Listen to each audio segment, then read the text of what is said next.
I was once told that walking through a doorway could cause someone to forget even the most precious memories they had.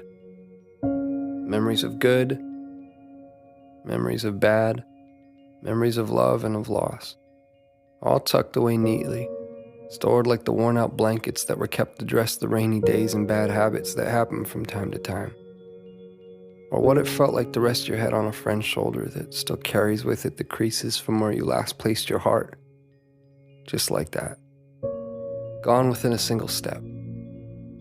That somehow 3 beams in an imaginary line drawn across some old aching floorboards were all that stood between you and the infinite silence of the very things that once colored your mind with sound. It's funny. You can make yourself believe almost anything if you think about it for long enough. Was that you? Was that you? I was once told that the love I felt beating inside my chest was nothing more than my mind playing an unfair trick on my heart. And like a pair of dice dancing along the uneven pavement, their fate, much like yours or mine, had already been decided. That even the cracks that drew their faults between 2 opposing sides could not escape a fate that was always destined to be sealed. To think that someone could actually believe that the swelling tides of my heart were no more than an anxious highway of ins and outs anchoring my imagination to the castles I've been building in the sky. Well, maybe they are the crazy ones. Then again, I have been known to misplace my hope in the way things fall. And if I had to confess, there stands a greater chance that I've all but lost my mind in here. So I suppose it's better off this way. Because I've always believed that the odds of finding what you seek tend to favor those who are open to seeking them in the first place. And I, for one, have never quite understood how odds stand to get even without that frame in mind. To be clear, I've seen a million faces.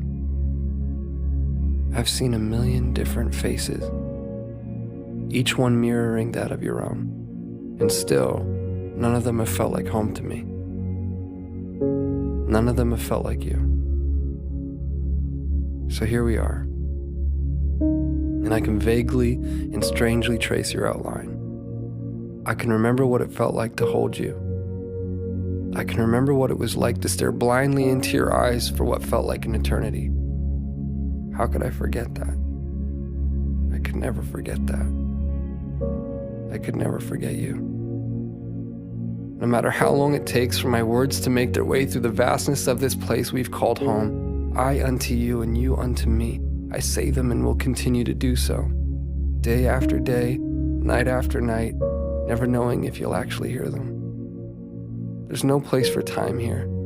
Just overlapping moments where I thought I'd found you, where I thought I heard the sound of your breath, where I felt your heart as it waited patiently for mine, retracing the steps that we left in the life before last, before our eyes closed, before the great divide, before a doorway stood between you and me.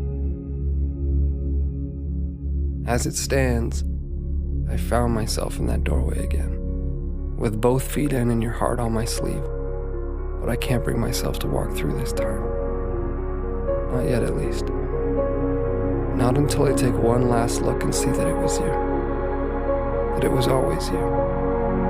Our hearts strewn across those old fragile floorboards. The silhouettes of each and every one of our memories playing out like a story that we both know we've seen before. I remember now.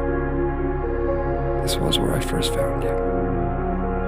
Beyond those closed doors, I will find you again. My love, I will find you again.